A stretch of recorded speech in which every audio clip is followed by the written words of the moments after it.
Ayan, mega love shoutout sa inyong lahat mga kapatid. Welcome back to my YouTube channel.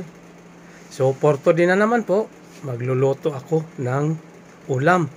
Ito po ay simpleng ulam lang. Gulay lang po ang aking lulutuin. Ayan, tingnan nyo ang aking gagamitin. So ayan, ito po ang aking bawang na gayat na. At ito po ang luya.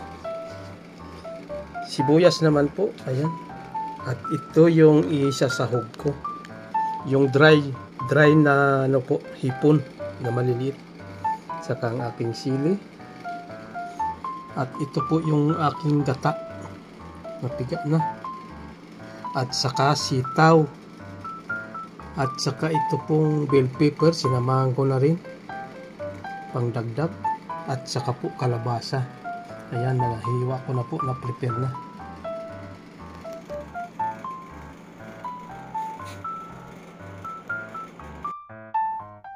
So ayan, umpisahan ko na po magluto sa aking lulutuin na gulay. Kuan lang ba ito? Lutong probinsya. Ayan, linagay ko na po yung gata sa aking kawali. Ayan. Antayin ko lang po itong uminit. Ayan. At ito na nga po pala, lalagay ko lang ito para pag kumulo, sabay-sabay na po sila. Yung sibuyas, at bawang, at yung luya. Yan. Sama-sama na lang po yan pag kami nagluluto ng ginataan. At saka kanina po pala, hindi ko napakita itong tanglad. Ito po ang hindi nawawala sa amin pag naggagata. Itong sili, mamaya ko na po ilagay.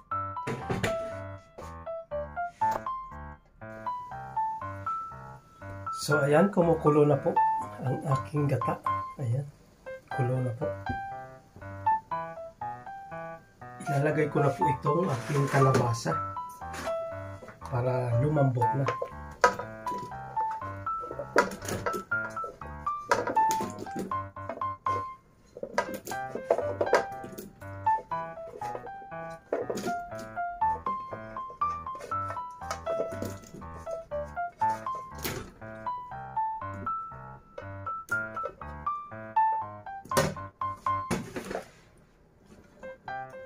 Ayan po. At maglalagay po tayo ng, ako pala, ng isang Knorr chicken cubes para kahit walang manok, lasang manok. Ayan. At saka isasama ko na rin po itong aking dry hipon. Ayan.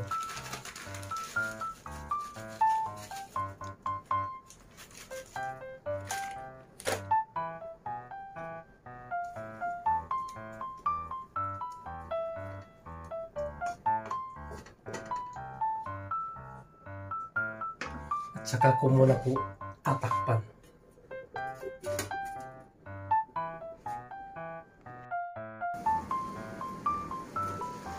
So ayan, kulong-kulo na at okay na po itong ating sabaw. At ilalagay ko na po itong sitaw. Ayan.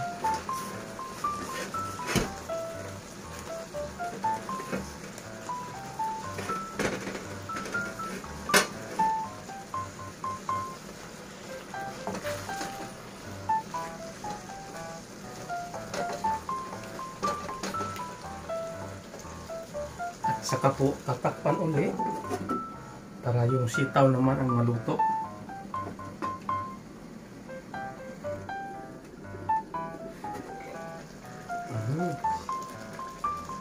Yan na.